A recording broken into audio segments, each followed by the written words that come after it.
Topic 1. President Biden's signature policy agenda, the Build Back Better bill, is in peril.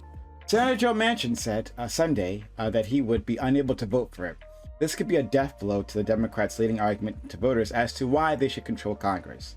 Do you think Biden and his party have done enough to push this bill through and other stalled parts of his agenda? Should Biden have completely capitulated to Manchin's demands to achieve passage? Or should he have used his bully pulpit to attempt to force Manchin into a more favorable position?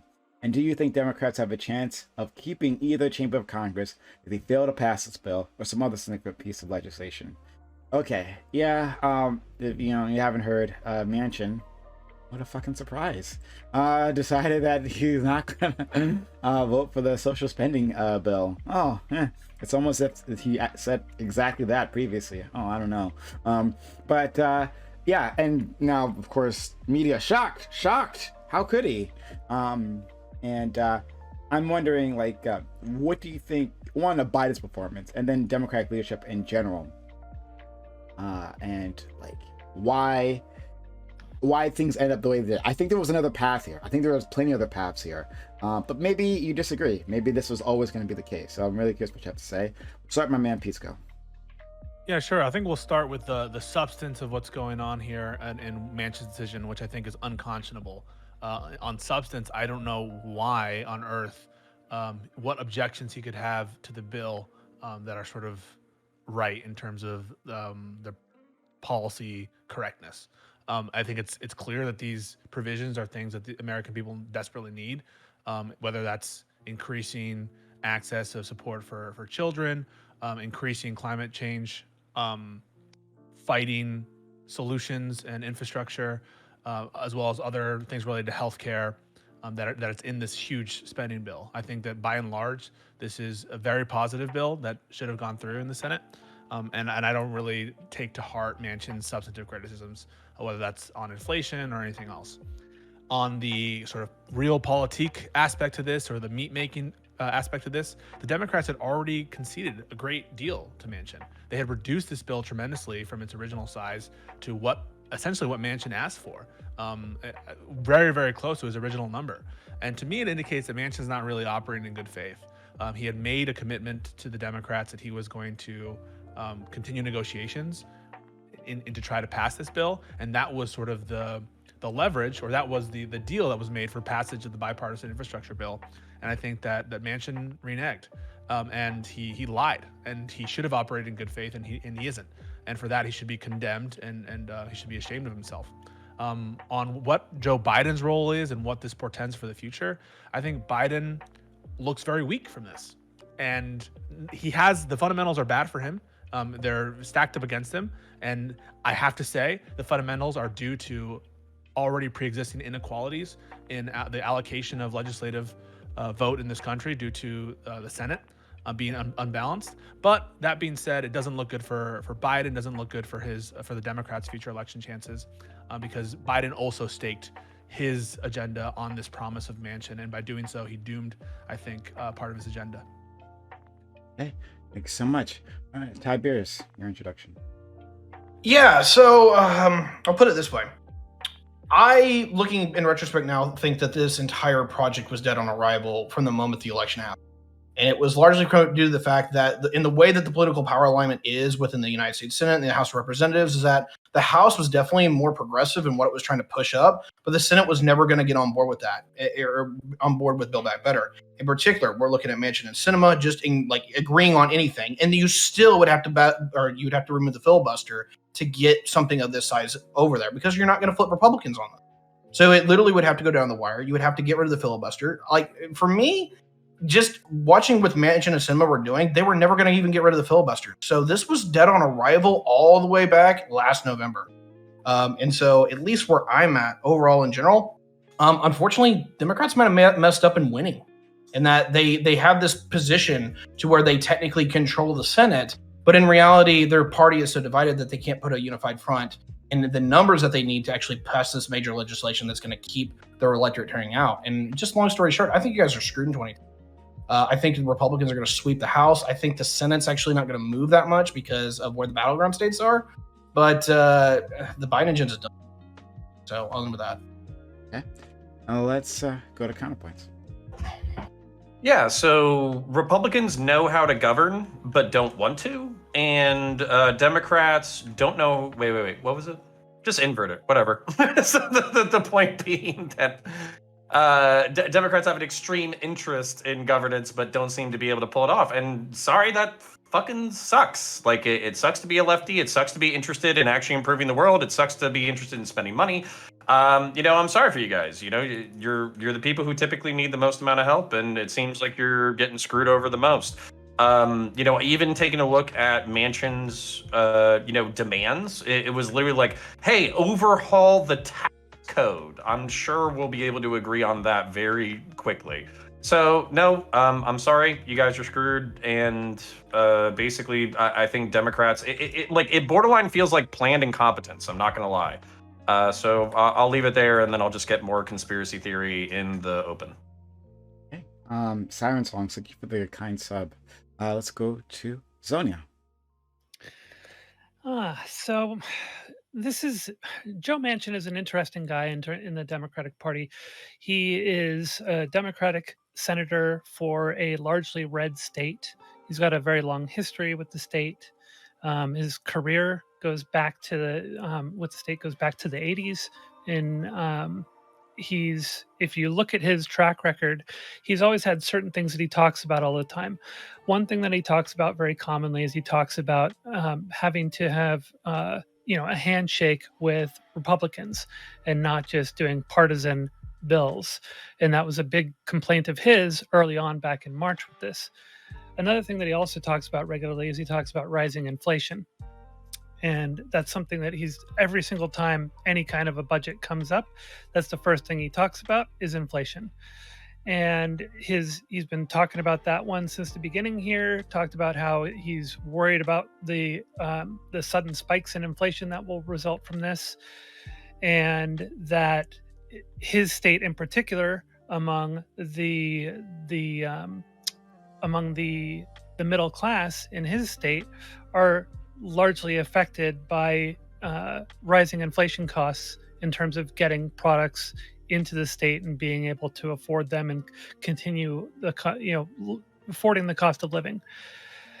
Another thing that he talked about recently was that the problem that he sees with the child tax credit is that it's going out to a broader range of higher income families or households, and that he doesn't see any kind of assurances that it's going to go to the families that really need it, and saying that $200,000 to $400,000 income households are going to have issues with, or are not going to have the same issues with raising a child and affording that, and that since there's no guarantees that the lower income families are going to get the tax credit first, that the money may end up inadvertently going to the top first and coming to the lower income families last, and potentially having budget issues at that point and delays for the families who need it the most and who are hit the hardest by this whole situation. He also wanted to have a work requirement for these things to ensure that there are people at least going out and working in order to keep the economy going and not just living off of this. I don't necessarily agree with that particular position he had on it, but I'm going to bring it up because there's an important point I'm getting to right here. Most importantly, he was not negotiated with early on. He was sort of brought into this at the end. And so one of the problems that you have is that he holds a very key position. If he doesn't do what his state and constituents want, and also his donors want, he runs the risk of effectively being challenged by a Republican Senate candidate next time around, and it's a very red state. He doesn't want to lose that position. So, and this is a very likely thing if he does something that his constituents and his donors don't agree with. So he has to hold a strong line, and the Democratic Party didn't come to him to negotiate first. They figured they would negotiate with all the other Democrats and then use the momentum and the pressure to get him to make a decision and vote yes. So in a way, Democrats just basically dropped the ball on all the things, on all this stuff for him. And yeah, they've kind of shot themselves in the foot, I think. Thank you. Thank you, Chris. Sorry. No problem. Yeah, so I'll begin my opening statement by saying I have a baby who's crying, so I may need to duck out after this, and I'll be back in a few minutes. But the question asks, like, if Biden and the party have done enough to push the bill through. And my first point, I guess, I have 2 points that I'll try to get out in my little 3 minutes. That the first is that I think the question assumes that they could have done more. And I know we can all think of things they could have done, but I think we might be overestimating what they could have done in the current environment. And that's something I want to talk more about tonight. So, like, we live in an era of, like, a weak party system. So you don't get the 2016 Republican primaries if you have a strong old party. You don't get a partisan president's administration defining legislation shot down by a party member with the kind of strong old party system. You don't get this kind of internal level of, like, one-sided, own side fighting, this level of, like, failure to agenda set, failure to amend, failure to negotiate or internally with, like, the strong old party system. So one contention I have is that if a party can't even get to the point of, negotiating, a party can't even get to the point of negotiating with the other side if they can't resolve their own internal disagreements through the mechanisms of their own party and agree that, like, this thing is our thing and we're on board with it, and then we can figure out how we can maybe draw votes from the other side. And that relates to my second point, really quick, which is just, I think most of us think the president can accomplish more than he can. So the question asks if Biden could have used his bully pulpit to attempt to force Manchin into a more favorable position. And I think it's an open question whether or not a president actually practically has the power to accomplish that. So we know that effective presidents can agenda set in the sense that the legislation they want to go before Congress almost always does go before Congress, whether it passes or not. They can contribute to owning an issue for their party if they're effective at doing those things. And I don't think the Biden administration has been in any sense. So those are the two things that I think are interesting to talk about relating to the question. Some can't wait to fight you. So Biden is in a position of power and influence, and I think he does have tools at his disposal that he has not used in a way that this country currently needs.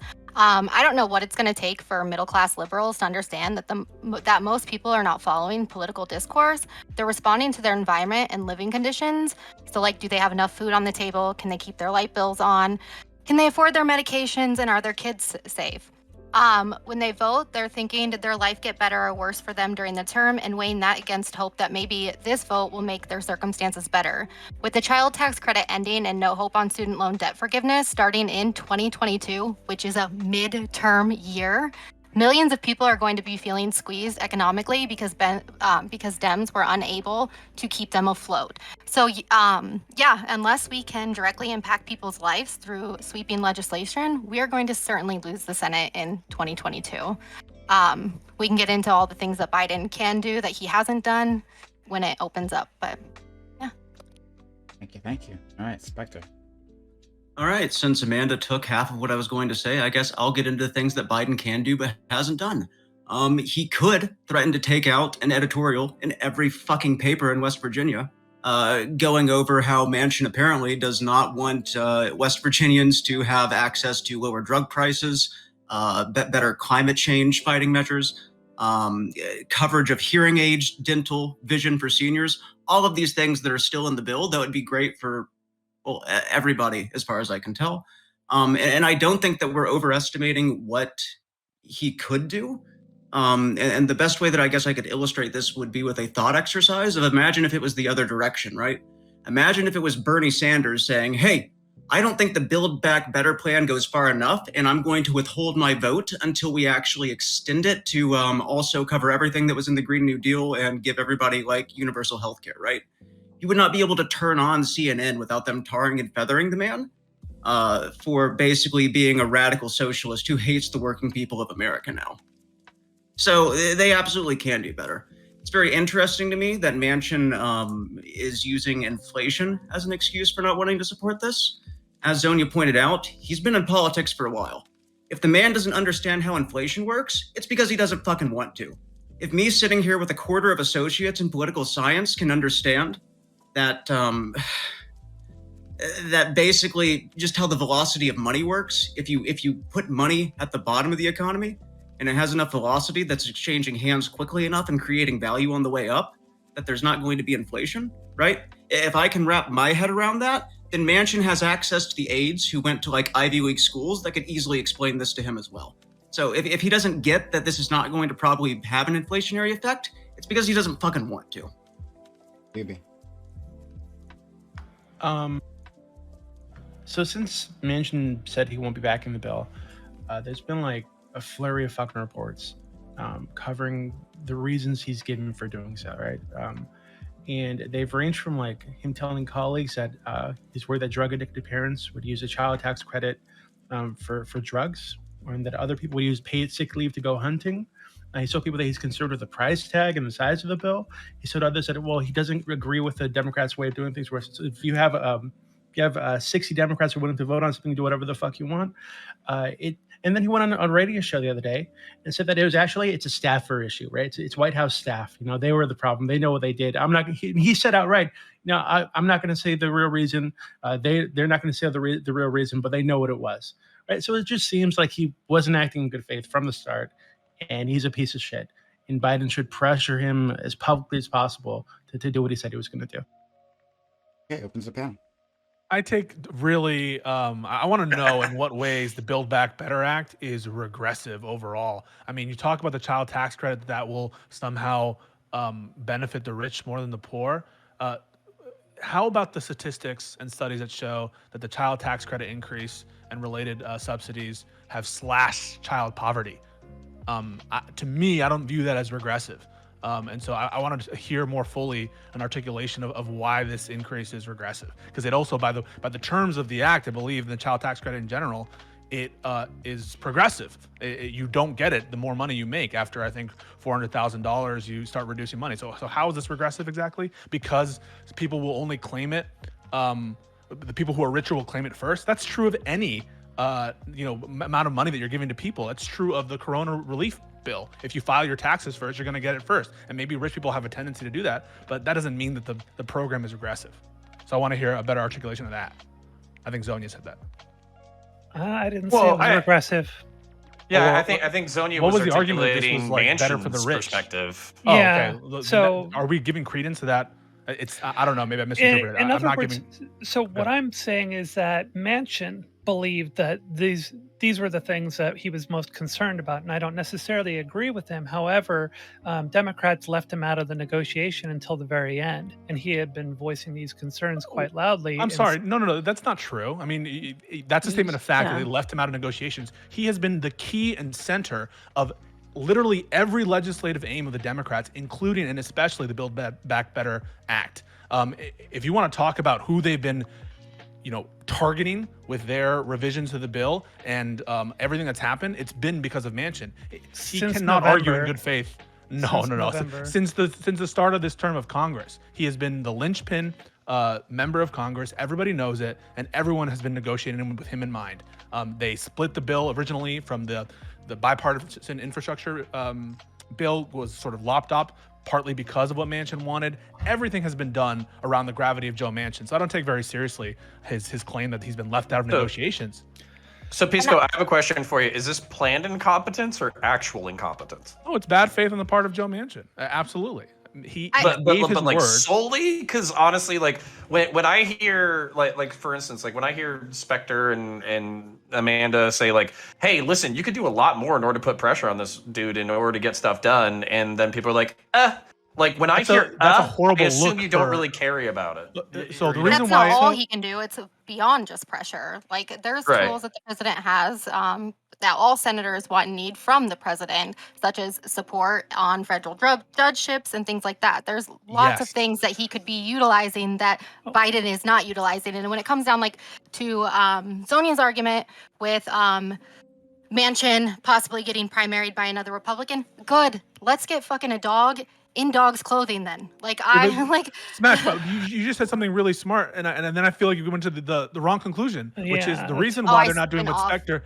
Well, the reason why they're not doing what Spectre is saying and going scorched earth, which I know would feel very good, and I can understand why Spectre's intuitions are behind that, is precisely because Manchin has Biden by the balls. He needs him for his judicial nominees. He needs him for anything else they want to pass. What judicial nominees? All his judicial nominees, the 100 that he's passed this year. you certainly don't want to lose Manchin and then have a Republican if you're a Democratic president right now. No, and I understand that, but Manchin's not up for re-election to 2025. We can threaten him now and then get behind him then. Yeah, that's definitely something that you can do. But one thing that West Virginia, one thing that West let's just blame everything on Joe Manchin, right? Well, I got a question. You could do also Joe the Manchin. like, Democrats can find somebody else to be in opposition to this because they don't actually care about passing fucking policy. Let Zonia respond because there's a lot that's come at her. So West Virginia struggles a lot with infrastructure, and that was one of the areas that was suggested by a lot of different people that they could have negotiated more with Manchin early on infrastructure. So that I'm not sure why it is that, like, I know what Pisco is saying, that Manchin was sort of a linchpin in terms of the overall budget and fighting back against it when it dropping it down from quite a few trillions, right?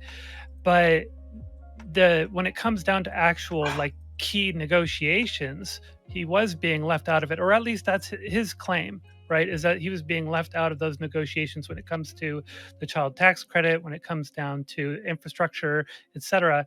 And he could have actually been. Manchin wants to eliminate the child tax credit. The reason why he hasn't been because he stated very clearly that he wanted to restrict it to sub 200,000, and that he wanted to have a work requirement. I think the recent report came out that his proposal would eliminate the expansion of the child tax credit entirely.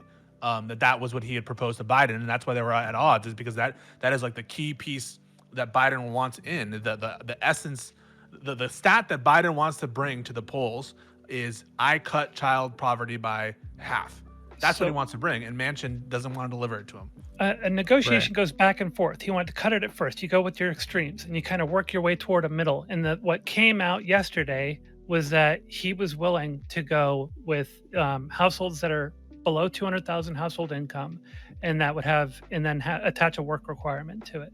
So that was what he was willing to go with. But another thing and this is kind of like what I mentioned earlier, because another thing he said was that he also would have been open to this if they had some way to target the children directly.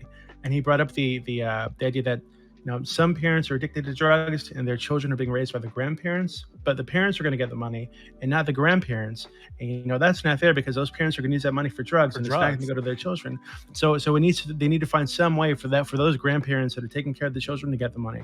Right? So it seems very like deep, very real. It seems like classic Republican talking point. I don't know how it actually is a real concern, though. Oh no! Let Doobie finish. He hasn't finished. Please, Doobie. Yeah, so it just seems like he's shifting around, right? And his position is shifting around to find some way to be opposed to this thing and to be a wrench in the fucking cogs, right? Because he didn't actually want to get this passed. Let's get Tiberius and Amanda. So I've actually got two questions for the panel, because I think they need to be asked. Number one is that does Biden actually agree with Manchin? Because Biden doesn't really seeming to be pushing Build Back Better in any kind of regard. Or if Are he you is, serious? 100%. Come on, you cannot be on this press panel. secretary. Does he have a couple of neurons firing in his brain? That's also an important question. They're having I only have two left. Twitter fights at each other. They're like, it's like Gossip Girl. I don't know what Gossip Girl is, but what my idea of what Gossip Girl is. That's the straightest thing you've ever said. I know, right?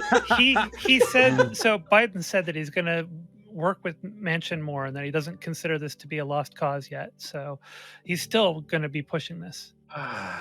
And then, but he's just saying that Biden didn't really care about it. And look, I'm looking at Biden, and I think he's one of the most right-wing people in the entire party. I really do believe that in the way that I look at this. Is that, Biden's the best Republican president of my lifetime. Yeah, he's like unironically, a little bit of truth to that is that when it comes down to it, he's pretty socially liberal, but he's not really on board with a lot of spending anyway. And every time when it comes up to the basically writing the checks, is that Biden's really lackluster on doing that. He wanted $3.5 trillion. He's name a more left-wing president in ever. But is he fighting over it? That's so low. That's the thing, Pisco. This is the thing. We've talked about this before, right? We've talked about everything before. This idea. Oh well, that was the starting position, right? But like, if you don't fight for that position, this is what Obama did, right? Obama started out at when it came to healthcare reform.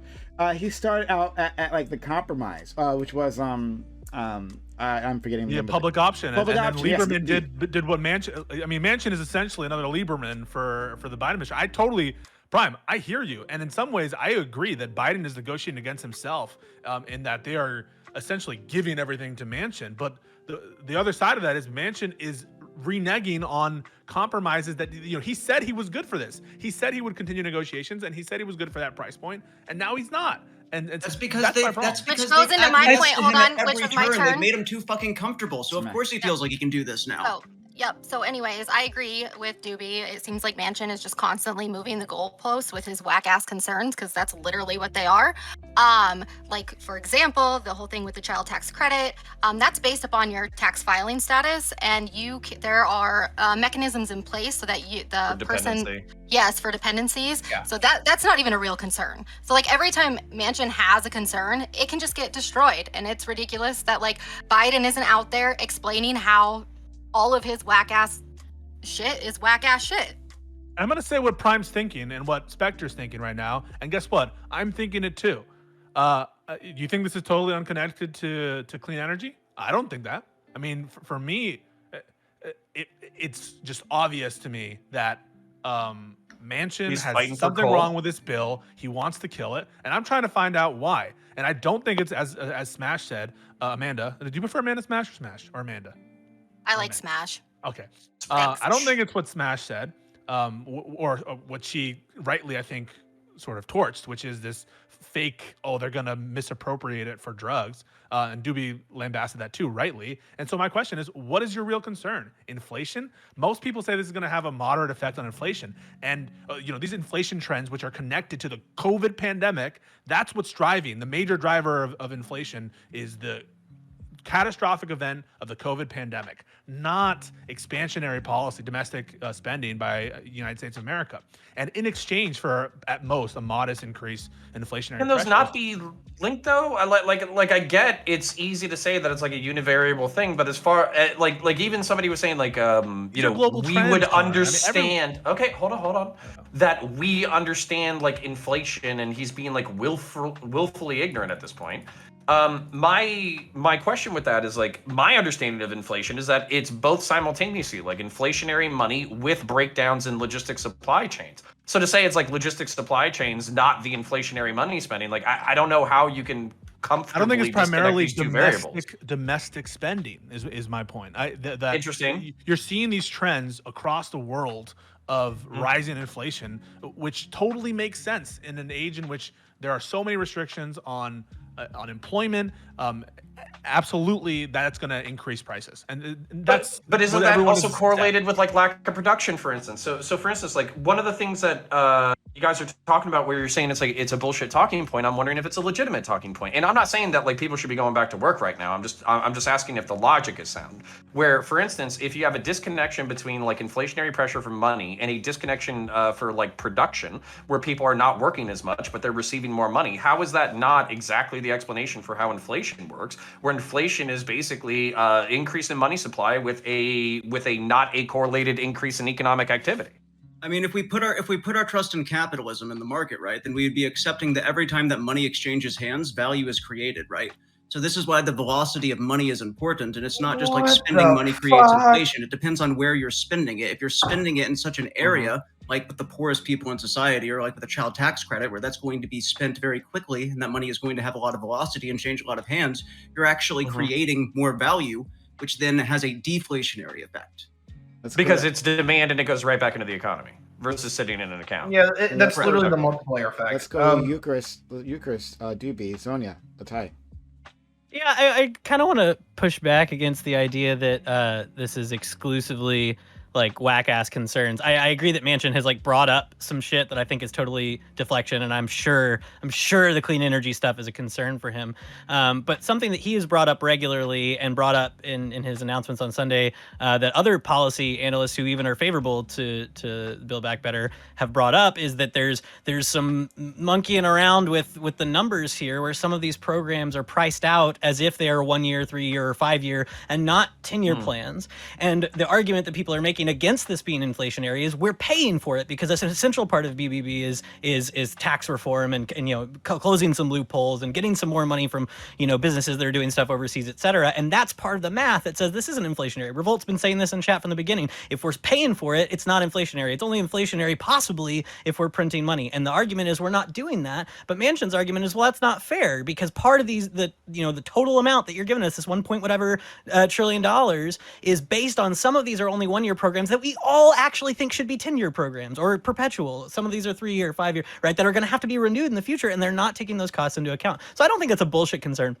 Going back to the earlier thing, because I had to get up and I missed some of the stuff. I'm curious for both Smash and Spectre, like what you really want to see Biden doing and what you think it would accomplish. Because relating to Tiberius's point, you have a couple of options, right? Either Biden is actually squishy on this and doesn't care about it, or there are things that we all know that he could be doing. No, and he's just not doing them, and I want to know why. No, I know. So why is he not doing things that you think are effective? I'm saying, sure. You stepped away when I said like my thought exercise here, but imagine if it was the other way around and it was Bernie Sanders holding up the bill because he didn't think that it did enough, right? Imagine what Biden and the rest of the Democratic Party would be doing to Bernie. Okay. So that's what I want to see. I want to see the amount of mobilization that we see when they want to punch left actually mobilized at Manchin to punch right. That's it. And so do you think there are cases where, what do you think they would be doing? And do you think that has worked in the past? Right. So for example, when Bernie took out an editorial in a West Virginian paper against Manchin earlier this year, he was scolded and told hey, don't be mean to him. He's on our team. Scolded by the party his entire career. That's like, okay, so I want to see that directed at Manchin. But they haven't. That's another issue, though, is that the party is. That's the other issue, is the party isn't coalescing around this, and not the whole party is not holding Manchin to the fire. It's only a few people. No. I think they are. I think people. I really do think so. Wait, what's holding to the fire? Because I think we might have different level of standards here. But before you answer that, I think one of the huge issues here is passing the infrastructure bill before passing the Build Back Better, where a large part of these negotiations that Manchin wanted, or we could have influenced in a huge way, could have happened so that we had the Build Back Better. So we lost, exactly. We lost our levers here, and we lost it on a false promise based on Biden, and it's infuriating. It's fucking infuriating. Based on Manchin, and no, I agree that Biden ultimately, it was his promise based on Manchin's promise that got it done. And so I agree that you can transmit responsibility to Biden, and Biden, maybe you can call him naive for what he did, but it was a genuine, I think, attempt from Biden to get this passed. And Manchin should be genuine and dumb. Maybe dumb, and I think Spectre would say dumb. I think Prime would say dumb, because they come saying this for I don't know how many months, since the elections, since the Georgia elections, before the Georgia elections. And I think this, if anything, vindicates AOC that Manchin was not operating in good faith, because the promise he gave was that he was continuing to negotiate in good faith, and he stopped exactly that and surprised the administration. And so I think we should all just totally do away with the notion of whatever Tiberius just said, that Biden doesn't really want this. You can say, okay, he's not doing the scorched earth policy, because why would he? That's not in his interest to do if he wants his judicial nominees, if he wants any other policy in the next year. But clearly the administration wants this. And so I think we shouldn't even waste any more time with what Tiberius said. Oh boy, I want to fight. But anyway, GP and then Sonia. All right. So I think the inflation thing keeps coming up, and I really think it's a red herring. I really think that it's a red herring thrown out there by people like Manchin, because the average person doesn't understand monetary policy. They don't understand inflation. And if he's able to go around saying that, oh, this would increase inflation, yada, yada, most people don't know what the fuck that means, or know if that's true, or know how to find out if that's true. Right? So it's an easy way for him to distract from the fact that actually, I agree with Pisco, he's not operating in good faith. He's given multiple reasons for this. Most of the reasons he's given are flat out bullshit. It's just demonstrably bullshit. But then I got to hit on this again. He went on to a local radio show, right, and said that the real reason is staffers, and they know what the reason is. It wasn't the reason. The real reason what the staffers, was staff driven. And then but I can't tell you. Remember, he said, but I can't tell you. The radio show asked me. He said, "Oh, they're not going to tell you, and I'm not going to tell you what it is." So the radio show asked him, "What do you mean you're not going to tell us what it is? Or they're not going to say what it is?" Okay, one of them refused to give him a hand job. The bottom line is that it's staff driven.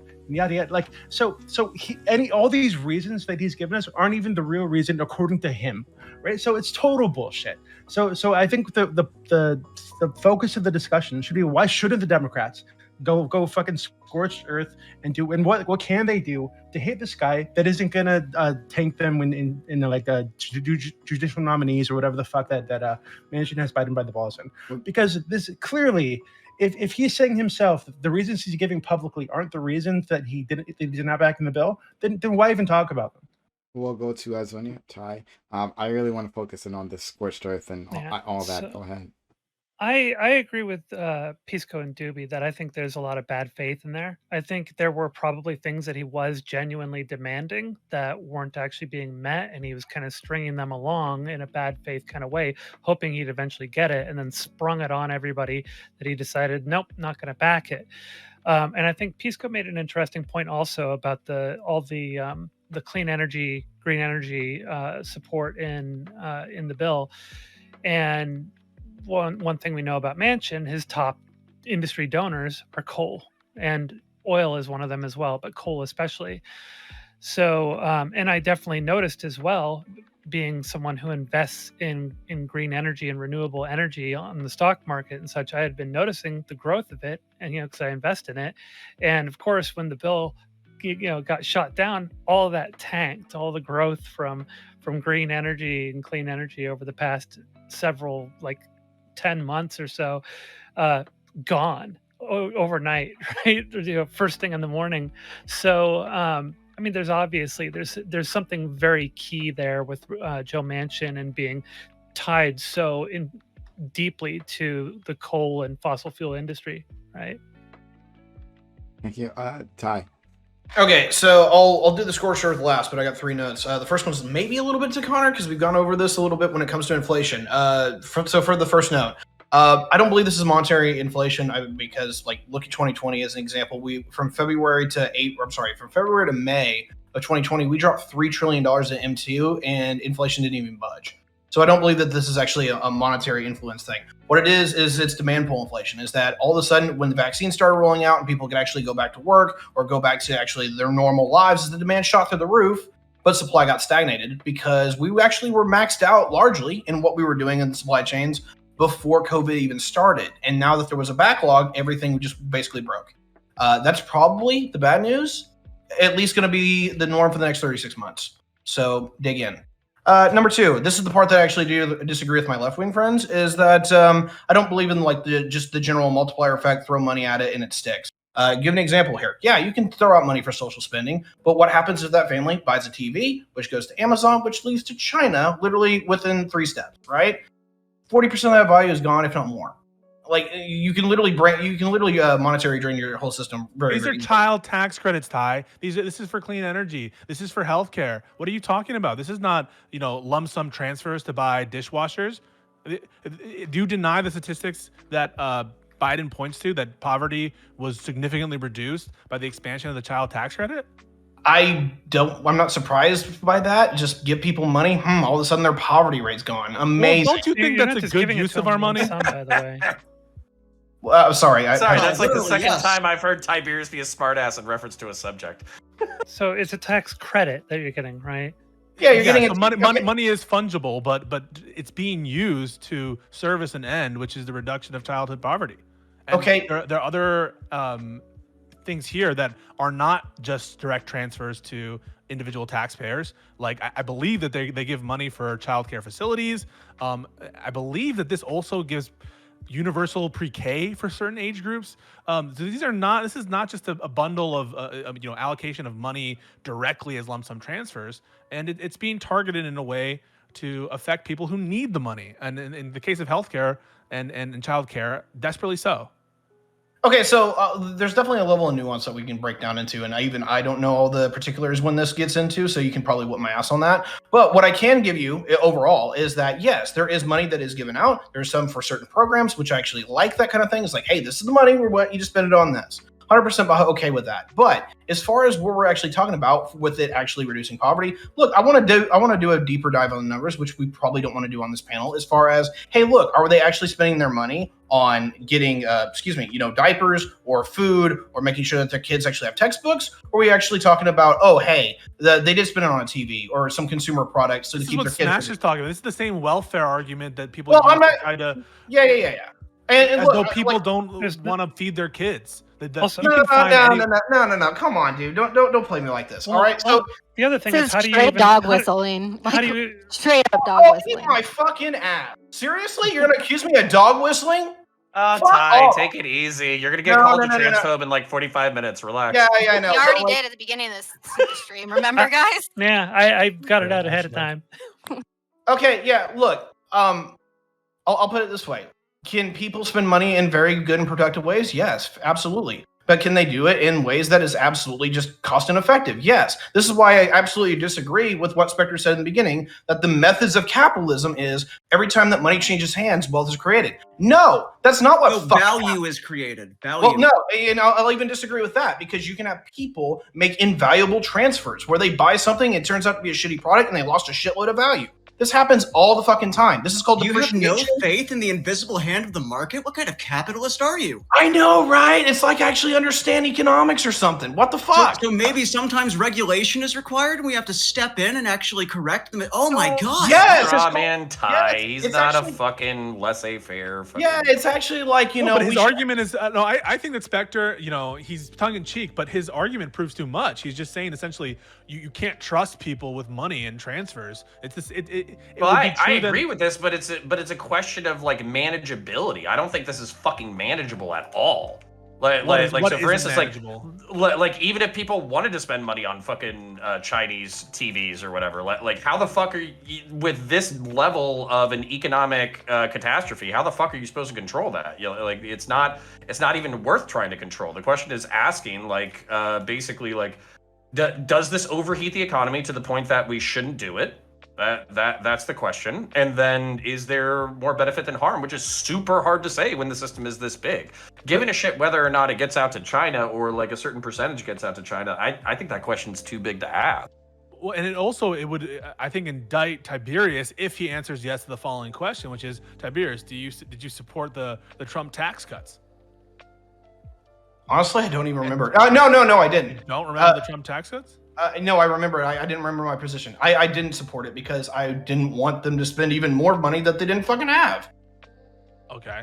So you're just in favor of what? Like you don't want any spending whatsoever, and you don't want any tax cuts. No, come on, dude. We've been around this road before. You know my positions. I believe in spending money. I've openly advocated for a $3 trillion infrastructure bill. Just in infrastructure, I've openly advocated for a $7 trillion nuclear deal to get that fucking up and running. I have no problem spending money. I want to spend money on shit. Where are the concerns for that inflation there? I mean, are you concerned? Where are the concerns for inflation there? Or are you saying that inflation is, like me and Spectre and others here say, is just a red herring argument? And Doobie said it as well. No, I it's think that inflation is a concern. No, wait. No, so actually, I actually disagree with Connor here, and that's what my opening statement was: is that I don't think that this is supply side inflation of monetary supply, where we dropped $3 trillion in the M2 back last year, didn't even fucking budge the son of a bitch. It But wasn't last year, dude. I didn't want to say anything earlier, and I'm sorry if I'm boring the fucking people, but this is literally the formula that I'm trying to keep in my fucking head whenever we're talking about inflation. It's Yes. a combination of two factors. Shitloads of cash and economic activity. When you have cash and economic activity that correlate, then you can basically avoid inflation even if you're dumping shitloads of cash. But if you have shitloads of cash and no economic activity, then you're kind of fucked. And Spectre, you've mentioned the velocity of money a couple of times. I understand your fucking argument, but if you still have like 10,000 motherfuckers, which this goes to the complicatedness of this fucking structure, if you give it to a bunch of motherfuckers and they go spend it on TVs, then you're just gonna have TVs go up by 30 fucking percent because of demand. Much concern about working class people going and spending it on TVs, but nobody gives a fuck when we give subsidies to corporations, Yes. right? They're going to spend the money correctly. They know what's up. Why does nobody give a fuck how much landlords charge for fucking rent? Because that's always justified by the market, right? We don't need to regulate that at all. When it's Or the working subsidies- people getting the money, Okay, wait. suddenly No. everybody's concerned about the inflationary Spectre. effect. But when Hey, it's the no. top, nobody Spectre. gives a shit. No, Spectre. You're dealing with right wingers that actually believe in market regulations, dude. Don't fucking pull us down. No. But do you believe in subsidies for agriculture, Tiberius? I've actually Yes, that's one of the main things that you should subsidize. Absolutely. What the fuck? Tiberius, you don't agree with subsidies you for and me agriculture. will fight later. Yes, we'll fight later, Connor. Why are you on the wrong side of this argument? Okay, so look, Because food. No. Okay, you go, but I would love to explain my position. Yeah, Wait. I want to steelman counterpoints. I think counterpoints are going to say something like, it's worth it for this domestic. We want a base of food in case some other shit happens around the world. It is just important as a national security interest, no matter the inflationary effect, for us to invest in our domestic agriculture. I would say similar things about child poverty and making sure we don't have it, and healthcare in this country, more so than I would about our domestic food industry. All right, let me take you on this one. Don't No. I want agree, this. cunt. Stop. Okay, so I want this because when it comes to after you guys do your thing, I'll let two be in. Sure. So when it comes to agriculture subsidies, look, my family are farmers. We get it. Like literally direct signatories to what that effect is. It's terrible for the American people because yes, while we have an ample supply of food to the degree that we can waste 40% of it and not really give a shit, is that it's terrible fucking food. This is literally one of the leading causes of obesity, is that we make a shitload of field corn that goes into high fructose corn syrup. Can't even say the shit. And it makes everyone fat as hell and, makes your fucking sodas, while absolutely sweet and tasty, makes you fat, makes you unhealthy and terrible. Stop doing this shit. If we're going to subsidize shit, stop subsidizing soybeans and corn and wheat and start putting it in shit like tomatoes and broccoli and vegetables and things that are actually healthy for you. Americans are going to eat unhealthy quickly food would whether like or not to it's pitch produced Elizabeth domestically Warren's or farm abroad. to table policy because this actually addressed all those issues. So go look it up. Wonderful. Okay, so my problem is that the number 3 things that we make is corn, soybeans, and wheat. Now, great, and wheat's pretty fucking awesome, but literally 40% of the field corns turn into fucking ethanol, and it's terrible. Literally gunks your engine.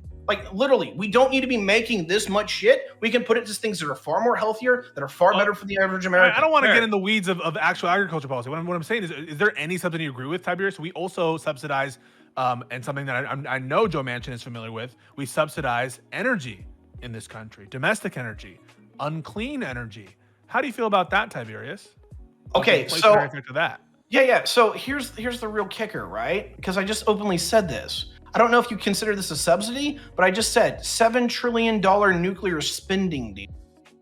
Holy hell, dude! If that isn't literally an entire energy investment into something, then you are willing to spend money, just not on kids, just not on preschools, just not on healthcare. And it's just a total warping of priorities that is absolutely bananas. Oh, okay, if you want to go into the values judgment of what we spend money on, we can absolutely fucking do that. Now, I'm not openly saying, hey, look, spending money on kids is terrible. I want to see the numbers. And I want to do a better deep dive on that. And we're not going to do it here, but I'm not thoroughly convinced that it's just absolutely helping everybody. This is the whole thing. You are thoroughly convinced that there's not going to be waste in the building of nuclear power plants. Oh, of course there will. There definitely is going to be waste when kids get these, families get these credits to pay for their kids. Okay. Why aren't you concerned about waste and fraud in the context of your big energy infrastructure bill that the $7 trillion you want to spend? It's necessary to save the planet, you dick. Well, actually, number 1, yes. But number 2, and more importantly here, the big issue here that I have is what is a capital generator and what is not. This is why I'm not a social democrat. I believe that you can spend money and get good results, but you have to spend it in the right way. Okay. And here's the big crazy take that I have. Healthy workers, having educated workers. Yes, education is probably the number 1 thing that you want to spend money on. The second thing you probably want to spend money on is infrastructure. Making sure their power lines work, making sure they actually have water, making sure they can get from work to A to B quickly, easily, and efficiently. The biggest why don't you Build Back Better, Tiberius? Yeah. Because it's a huge social democrat spending thing of going, hey, look, that's we're not just an answer. Why don't you like it? Clearly it's not inflation, right? Clearly it's not inflation because you're willing to spend $7 trillion on your whatever plan. And right. So inflation is not your operating concern. What is your concern? It must only be waste. It is waste. I don't think that most of these programs are actually going to help the American people. We have no. I'm not done. Let me finish. We have the world's biggest social safety net on the planet. It is $2.5 trillion every single year, and it's called Social Security. Does it work? Yeah, for people who are older than 65. But does it help the average American? No, it fucking doesn't. Eligible for it, numbnuts. I mean, why? What are you talking about? Social Security has been a boon to this society, and we would want to get rid of it. We want to get rid of it. Because you would get rid of Social Security. Hell yes, I would. So you think that it's not good for this country to force people to save for retirement? Yes. It's not a good use of, I don't know. I'm pretty sure also Social Security has a surplus, and it's had a surplus for its entire history. It's on track to go to default in like 20, 30 years. No, 2032, and they probably fucked it up again. It's probably going to be like 2028 now. Okay. But I'll have to double check the numbers. Besides the point, which of these provisions do you think is wasteful? You disagree with the expansion of the child tax credit? Yes. Why? Because we're paying people to have kids. No, you think people are going to have kids for $250 a month? We kind of Really? need it. Birth rate is honestly. declining what? across Yeah, the literally. board. Why Birth would we rate is not pay completely people to have declining. kids? What the fuck are you Yes, talking about? Seriously though, like White Americans. $250 As a a month. matter of fact, if we're talking about Manchin, West Virginia's birth rate is in the negative. So they're actually negative 0.6% birth rate. The whole country's birth rate is in the negative. Of course, we're paying people to have kids. What? Would you prefer immigration? I'd like to know how we're No, paying he people to doesn't have want- kids. No, what I'm makes cool it with immigration. significant is What it's a the- rural Where- state. and Connor, a are we lower getting income How much straw we state. man get the paid fuck to out have or babies? what? I'd like How are to you know. getting straw man? Let's go to Doobie. Doobie's been waiting. And Eucharist is like exploding. So, as has just been demonstrated masterfully by Pisco, the inflation argument is a red herring. It actually doesn't fucking matter to these people. It doesn't matter to Manchin. It doesn't really matter to Tiberius when we're talking specifically about this bill, right? So, I want to know why, if there's a good reason, because I think Pisco is a little bit iffy about the scorched earth thing, right? But my feeling is that Democrats should be running ads like 24/7 in Manchin's district, laying out all the things these people aren't going to get because he's refusing support for this bill. 24/7, right? They should fucking call Kim Kardashian, Kanye West, whoever they got to call, right, to get this on the airwaves and to pressure him as much as possible in every fucking way they can, right? Like, why shouldn't they do this? Now, Biden should be going out. He should be on TV right now, They should do it to shooting on Collins. Manchin publicly. They should do it to Collins. I mean, I don't know. They should. I they should agree. do it to Collins. Manchin, I'm scared about. The only reason when Doobie and Spectre and Prime are gonna hate me for this is I don't want to catapult the I don't know, the vapors of the Democratic agenda as relates judicial nominees and anything else that could happen in the next year. Suppose that there's a vacancy on the Supreme Court. I don't want Manchin to like wield that as a What guarantee do we have that he's going to be on our side when it comes to filling in the judicial nominees if he can't even agree to basic fucking policy proposals that have been part of this since the troubling. beginning? It's really Yeah, but troubling. can I point out the 5D? Can I just say, finish. So one thing really quickly. So the judicial nominees thing. So is that more important than the Build Back Better plan, right? In the long term. That's right? a hard question. Because this would be a massive fucking talking point for Democrats in the next presidential election, right? And the midterms, right? So like that's huge. I totally agree. The problem is, in order for me to be on your side, I'd have to believe that this campaign would be successful or have a chance of being effective, and I just don't think it is. If he balks now, first of all, I think it probably helps him in terms of the West Virginia race. And if anything, I think it improves his chances of winning his next term in office. And so I just don't see, incentives-wise, if this would have a positive effect on his vote. And that's why I'm against it, because I don't think it provides anything. I think you risked alienating him so much that he starts screwing you in other ways. He might already, to Spectre's point, he might already be gearing up to do that. But I don't really see the trade-off as beneficial. I want to let Eucharist go, but I have a 5D chess thing I want to get out when he's done. Okay, so two things. I have a problem with what Pisco just asked Tiberius to do, because I think we could all talk about some of the things that Build Back Better does and why we like them and think that it's good. But I don't think we can just go through this list of policies one by one and give a simple up, down, yes, no vote on them, because the policies just aren't as simple as do thing that I like well, right? It's not how it's being put forward. Like I spent an hour today, you should do this if you can. I spent an hour just talking to someone I know who works in tax policy, asking him about this. And broadly, he's in in support of the bill, but the tax part of the bill is just a fucking mess for him and for people who think like he does. Maybe other people disagree, but I realized after an hour of talking about this, I don't know shit about this, and I couldn't explain it to anyone, and I could not explain to you why it's good or why it's bad. I just don't understand enough. So I just dislike this. Oh, go through it and tell me which parts you don't like. You don't want free pre-K? Come on, like I don't think that's how this actually. You don't works. think it's a legitimate question to ask if you're in favor of a policy like the child tax credit? I don't think that's illegitimate. No, that's fine. But Okay. I don't think each of the policies in this is as simple as like, I like how that sounds, because this bill, obviously, with its thousands and thousands of pages, is not that easy. Okay, so you don't think Tiberius it's a said good that he- analytical frame of mind to like try to identify what parts of the bill Tiberius doesn't agree with? No, because I think tell me it's your a lot more overall complicated than opinion that. and not get into the actual. You're just trying to policies? individually morally impugn Tiberius for not liking children. That is Right. not So my let me intention. actually let me go back to the Tiberius thing, because Tiberius said he doesn't know the particulars, and I think that's actually important. And this goes to what you guys are saying could be done. What Doobie said could be done, like in Manchin's district. I think it's a problem that some of us don't actually know the particulars of what are in this. We should know it by this point. Most of us in this chat, right, are relatively politically involved. We know some things. We at least read the news, right? I subscribe to multiple news outlets. I'm politically involved. I'm relatively politically knowledgeable. I go to events, local, state, and federal policy. Right? I know a decent amount about what's going on compared to a lot of people. I knew very few particulars about what was going on in the BBB. I had some overall sketches, universal pre-K, stuff like that.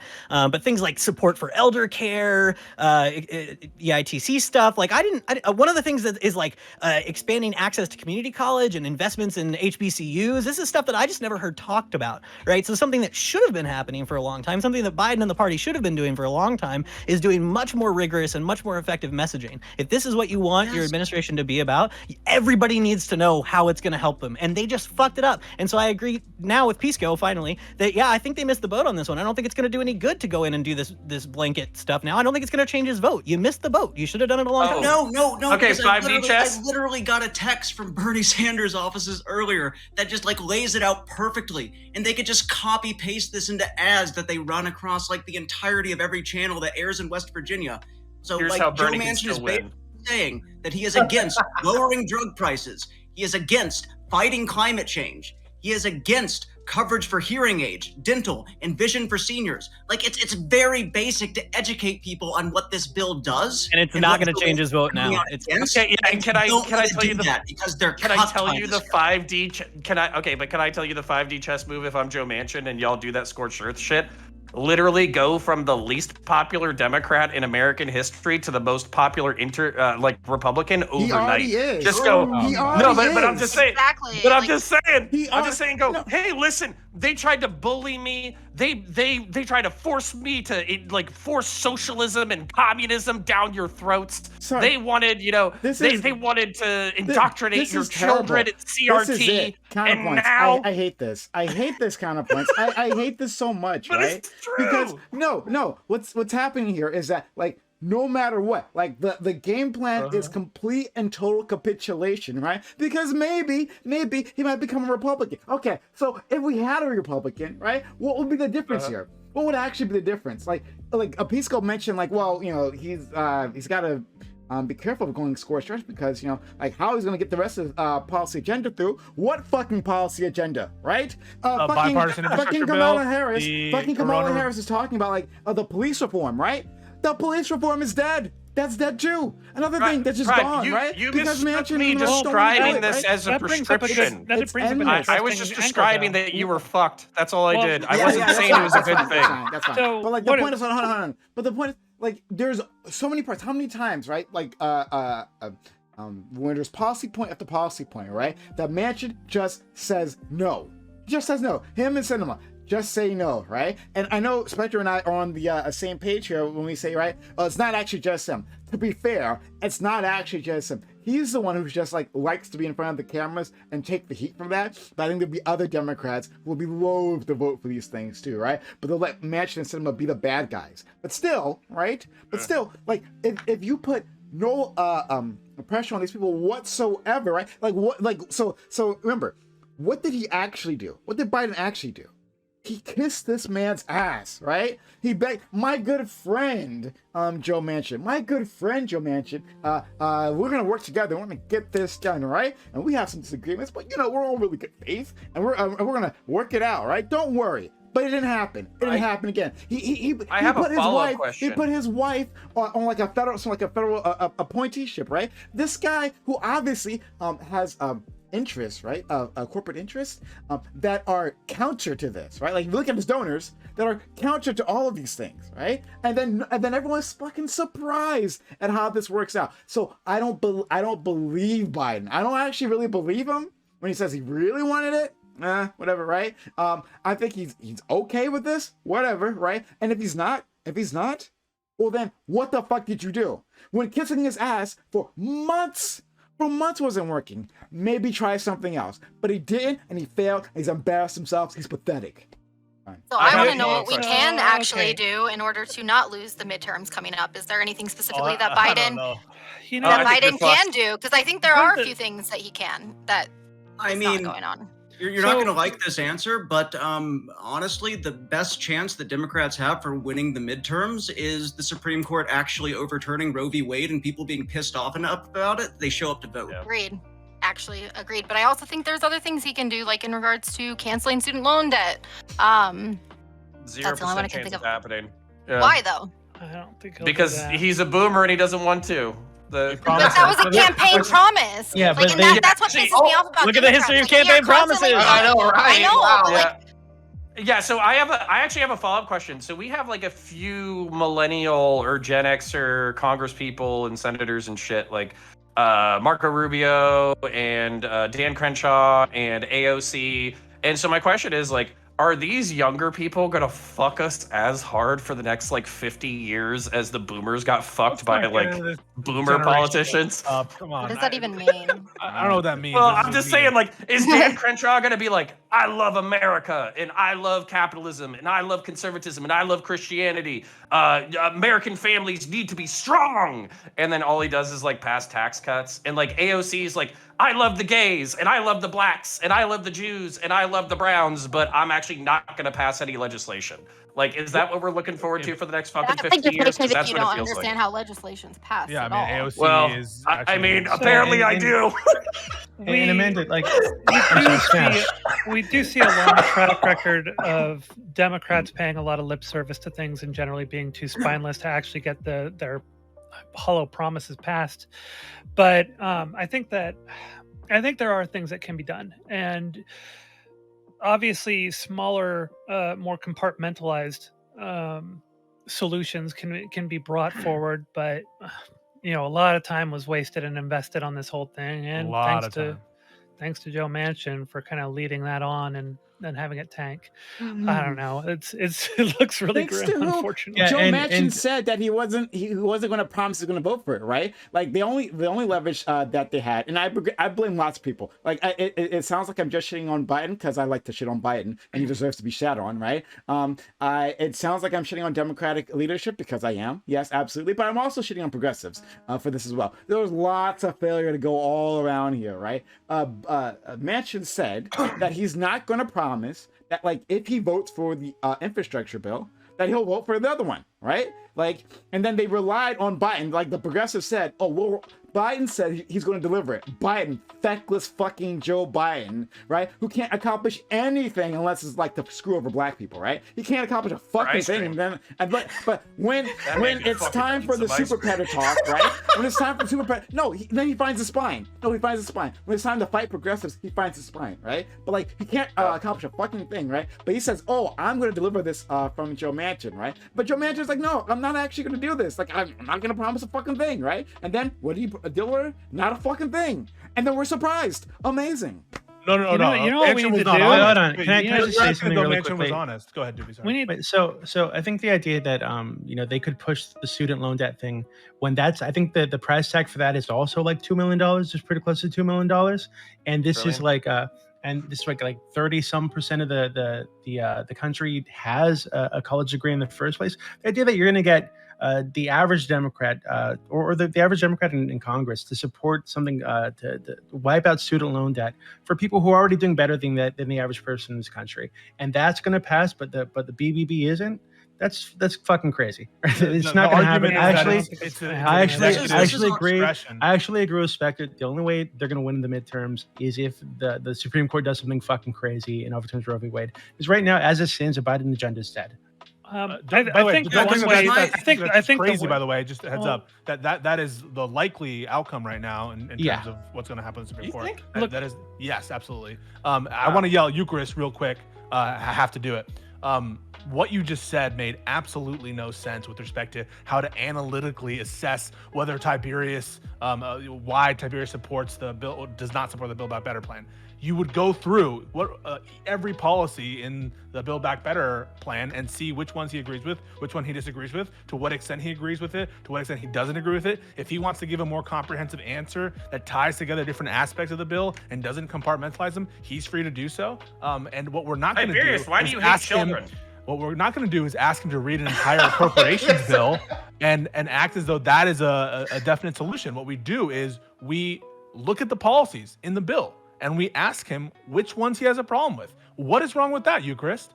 I'll tell you what's wrong with that, because what it usually boils down to here, I'm looking at the whitehouse.gov website. Let me go to the Build Back Better framework is fully paid for, and here's how it's paid for. If you don't expand the drop-down menus and you just read through the list, it all sounds really nice. Let's stop rewarding corporations for shipping jobs and profits overseas. Let's stop large profitable corporations from paying zero in tax and tax corporations that buy back stock rather than invest in the company. Those sound like great things. That's propaganda. If you ask me, did I agree with that? Then I might give it a thumbs up or a thumbs down. And then we expand it, then we actually start reading the provisions, and then we're going to have to get into the weeds. And there are weeds that most of us are not equipped to fight about on this panel. That's my problem with it. Why? Okay, so you think that we are not equipped on this panel to talk about a child tax credit? No one here is equipped to talk about it. Yes.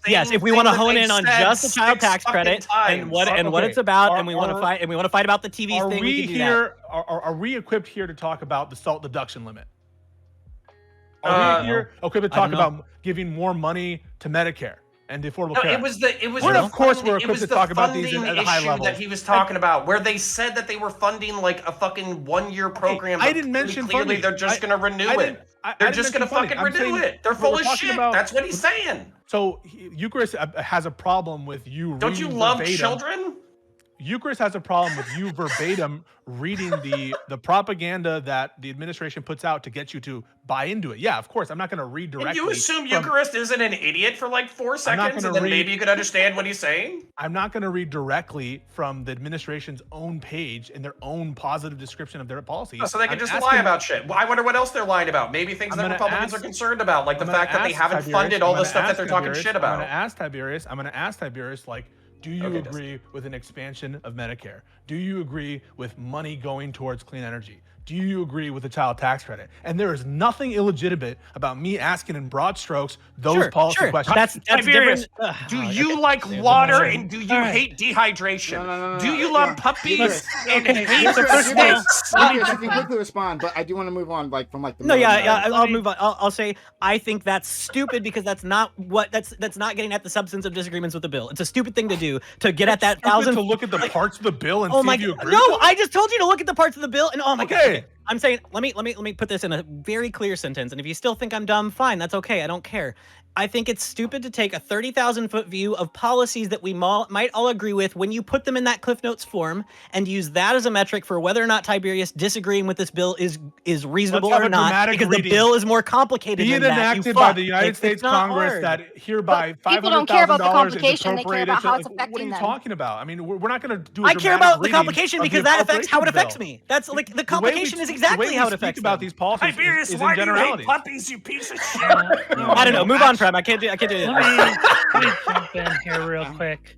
So, first of all, quick thing with Eucharist. This is the internet, so we're all experts in all this stuff. You're right. Secondly, depending on what happens, we don't really know. The Democratic Party may have shot itself in the foot to a point where it can't really recover from this. But we'll see where that comes. Hopefully that isn't the case, and there are plenty of things that they can do to recover from that. But one thing that I think that we should all be motivated about by this, regardless of what happens, even regardless of what happens with the Roe v. Wade, if it gets overturned or not, is we need to primary the fuck out of these dinosaurs, right? They've been spineless for ages. They keep getting reelected and they keep continuing to be spineless. We need to get more and more new blood in there and get rid of the dinosaurs and just start changing things, giving it a new attitude, giving it a spine. I agree. I mean, I broadly agree with that. And I've told people how much I like primary motherfuckers, right? Like primary everyone, right? Oh, except Joe Manchin. Oh, except Joe Manchin, guys. We can't primary Joe Manchin because if Joe Manchin loses, he might be replaced by a Republican, and then we might not be able to pass anything. Oops. Anyway, Trey, I broadly agree with that. But as it stands, assuming, right, and it's always a good bet, that the incumbents will be around, why? Like, I'm honestly asking, why should the Democratic people hand Congress back to so why should the United people hand Congress back to Democrats? Like, why? Because it's better than the Republicans. Stuff did get done. I mean, I want to say that it's absolutely crazy seen that the Manchin Republican is Party?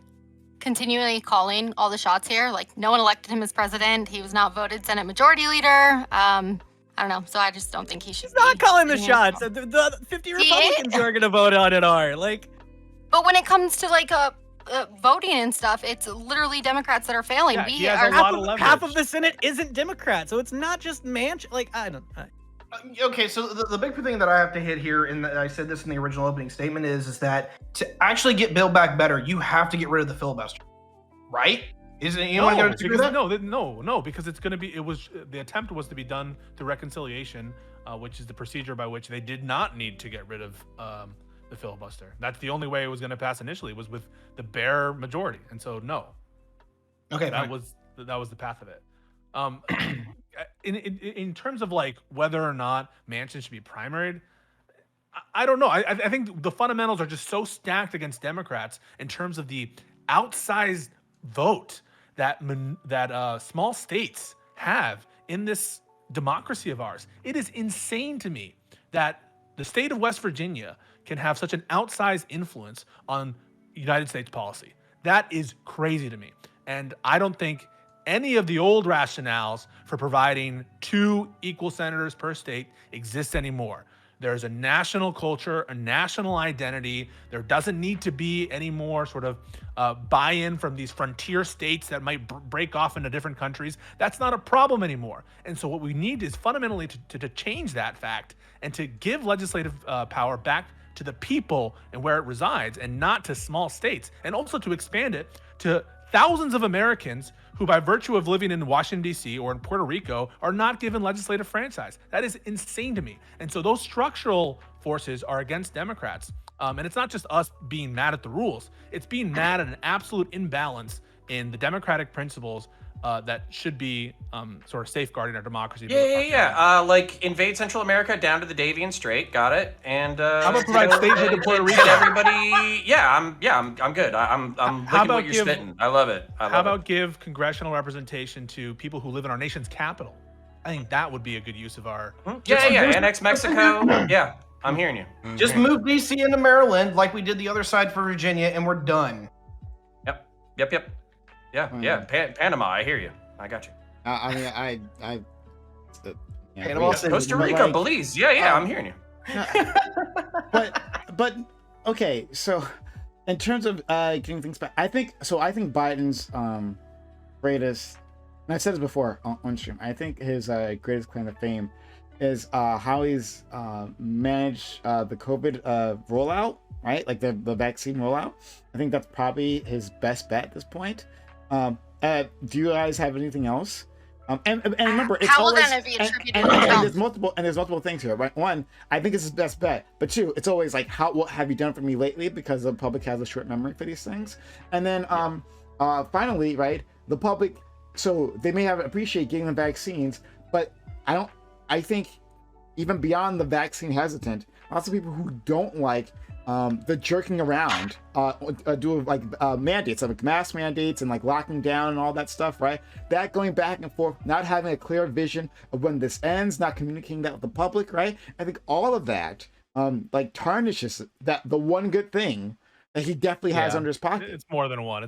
Yeah, I was gonna say, I feel like the child tax credit is That's way over? more You mean that influential, thing that's and over? yeah, that is over. Yeah. And that's a huge Yeah, problem. Yeah, honestly, Yeah, like it would have right been now, good if it I had think, lasted longer. I think that the best thing that Dems could hope for right now, Manchin said this is a White House staffer issue, and he's not going to say what it was, but they know what it is, and he knows what it is. The best thing Dems can hope for right now is that staffer issue was like sexual harassment or some shit, and someone pulls a sexual harassment claim out of their ass and tars them with that, because it's fucked. Dems are fucked in the midterms at this point. Like, I don't know. I mean, even the vaccine rollout thing, a lot of people are going to give that to Trump. That's the reality. That's going to be the talking point. Hey, well, Biden just continued Trump's plan. This is actually Biden didn't do this. Trump did this, right? Yeah. So like, it's just fucked. What was the other thing? You said more than one thing. There's way more than other. I mean, think about, for one, in terms of legislative achievements, the COVID relief bill was huge that he passed, and way different than we would have gotten with the second term of Trump. What's more, the bipartisan infrastructure bill, I think, will be a boon to our country in terms of legislative achievements. Beyond that, there have been hiccups in terms of immigration policy. You could say the use of, I forget, Title 42, whatever that authority is that is allowing the administration to turn away asylum seekers. I think that has been bad. And there are aspects of Biden's immigration policy that I don't agree with, but by and large, it has been a much more humanitarian immigration policy. He's trying to re-implement DACA. He's trying to do his best to get rid of some of these old Trump policies. So it's night and day as far as that's concerned. I agree. When those I kind of want to push back on that a little bit. I'd love to hear you do it. When those immigration officers, right, were whipping those Haitians as they were crossing that river, right? I thought that was a good look. Yeah. I thought it was a good look that super nice. after Haiti. Damn it, I thought it was a good look after Haiti and had that disaster, right, in terms of the earthquake, right? That he continued and sped up sending Haitians back to that country, right? That literally at that point could not handle taking in more people, right? Like that. Those are all great looks. I told you I disagreed with his use of that particular law, and so I think that I agree with you on that front, but also think from your perspective, we can get back to immigration. I know Smash wants to get me on that. How about Afghanistan, Prime? You for years have been against this. Oh yeah, when people were falling off the airplanes, that was another good look. What I actually want to push back on is the pandemic relief. Actually, what I want to push back on is y'all the just pandemic. made a fucking collage of fuck I want to ups, ask. huh? I want to ask Prime. Prime, you are against the Afghanistan war. Don't you think it's a good thing, from your perspective, that Biden pulled us out of that war? I think it's a very good thing. I think overall it's a very good thing. So I'll give it that, right? I won't give the fact that they bombed that car full of children, right? Yeah, and then no one is held responsible. It's the system was working the way it was. The system to the assessment that they came out. The system was working the way it was supposed to. No, we're all good here, and absolutely no one needs to be punished, right? Like, so yeah, sure. I mean, I think another great look for us all. But I'll give you that. I'll give you the Afghanistan withdrawal. So, Pisco, you said something about the COVID relief and how that is on Biden, except for shortly before the Georgia runoff election, we had that whole $2,000 checks, which Trump was actually completely for, and his for it is one reason that drove people to the polls is because Loeffler and Perdue had just recently voted against that. So I feel like that could come back in the end and bite him as well or bite Biden as well, because Trump didn't fulfill that, Biden did not fulfill that promise. Everyone got $1,400, not $2,000, whereas opposed Trump was in favor of $2,000 checks. But if you add it to the 600 that was already given by Trump, it technically comes out to 2,000. Are we going to do this? And everybody is totally on board and agrees with that and isn't going to be bitter at all. Right? I literally spent hours and talked to over 15,000 people in Georgia in regards to this, and that's going to hurt us. So bad. So many people went to the poll thinking that they were going to get $2,000 and ended up with $1,400. And that's just another.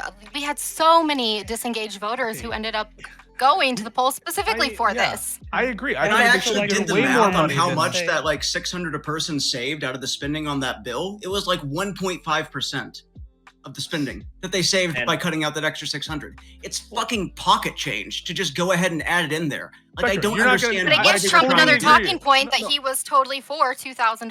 I totally We have another agree. uphill battle. I totally agree with Smash and Spectre.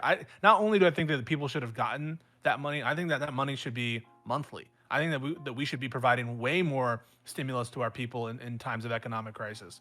Because I really don't take too seriously the inflationary concerns in terms of domestic spending for the United States. So I'm with you on policy grounds, but all I'm saying is that was a legislative achievement by the Biden administration, no doubt about that. It was one of the biggest economic relief bills, if not the biggest, I'm not sure, in the history of this country. And Biden was, he can have some responsibility for putting it through. Yeah, that's true. And not only that, but Man, y'all are optically fucked, huh? okay. So Are you just So gonna the other meme the whole problem night, we've got- Connor? Yeah, It's better when you're serious. I can create the commercial myself. Like, We are literally optically No, fucked. I Connor's- don't know how Connor's that's a right, meme. yeah. So Like, just one of the problems so that we fun. also have to contend with, not only is the stimulus check debacle going to come back to bite us, but we've also got Omicron looming right here now, and so that's actually 200K. been another big issue with the stock market in particular. So the stock market was already feeling that, and the majority of those who are invested in the stock market are not only from age 55 and up, but also tend to vote Republican. So one of the other problems that we're going to have to deal with is a combined insecurity in the stock market at the very end of the year, after everybody's spent a bunch of money for the holidays. People are going to come back to, very likely, losing a bunch of jobs at the beginning of the year, and you're going to have all the past, people getting screwed with their with the check coming back, and people are just they're gonna not have faith. They're not going to be motivated as much. So those who would vote Democrat aren't going to be as motivated to go to the polls and back up their person. And those who have been invested in the stock market, who have seen the insecurity of it and who have been tightening their belts right now, and those who have lost their jobs and lean to the right or close to center, are going to end up going and voting Republican. So these things are going to come back to bite us in the ass. So really what needs to happen right now is the Democratic Party needs to pull out all stops in terms of finding ways in which they can support the those who are struggling, especially come January. There's going to be jobs that are going to be disappearing. You know what I'm kind of wondering. So because this is reminding me a lot of what happened to Trump and Republicans, right? The way you guys are speaking, the way that Republicans were speaking when Trump came in, he had the fucking trifecta, right? He could get anything passed, and he had struggled to get anything done. And he lost it, right? Couldn't even get his fucking wall, which is like the linchpin of his whole fucking campaign. He struggled to do anything, right? And Republicans were having the same discussion, all these fucking Republicans undermining Trump and yada yada yada, right? So do you think this is just how, like, because of the way our government's set up, right? Because there are people in West Virginia or fucking Ohio, wherever the fuck, that have just like outsized influence. Do you think and like a power centralized dictator would be better? I know, right? I didn't say it. I didn't say it. Do you like, think like a strawman? new king, I didn't say that, but king Connor- would be better? Connor, it's telling that you're Yeah. going there, but I didn't say that. Super okay? telling. But- Yeah, but yeah, do you yeah. think- But do you think that this is kind of because this? And I vaguely remember something similar happening with Obama. I remember it was very difficult for him to get fucking Obama. Yeah. Now that went we're through all on kinds the of subject revisions. naturally And then- and all the organically, changes they yeah, made I were think a for nothing dictator would anyway. be great. Right? Yeah, So it you're just right. seems- Democracy it just sucks. seems okay. Or he's actually arguing for more democracy. long as it's Connor. the If you dictator actually that It like- just seems like it just seems Go like ahead, it go just ahead, seems go like the ahead, Stephen. system's fucked. I'd like to know how you guys think we could fix this. I think it's funny that Counterpoints is attacking Doobie as in this instance. I mean, there may be other instances where he's authoritarian or in favor of dictatorship, but in this instance, what Doobie is arguing for is more democracy. And Yeah, stopping that's of probably this- where he was going. He didn't No, make an it argument. absolutely- He's I- letting no, Yeah, fill I in didn't let him blanks. finish. No, he absolutely did make an argument that said that smaller states have outsized influence. That's an argument against tyranny of the minority and in favor of more democratic input. And you Yeah, say that he's in favor I'm sure of that's of where he was going with it. I was just What minority. minority? I'd like to know how you guys think we can solve that problem. That's You it. can't solve that problem. I without don't think we do. constitutional amendments. It's freedom. And other than I mean, I think- mask off, Chinese-style democracy, probably. No. No, I don't know about that, but I do think you should extend congressional representation to Washington D.C. and to Puerto Rico.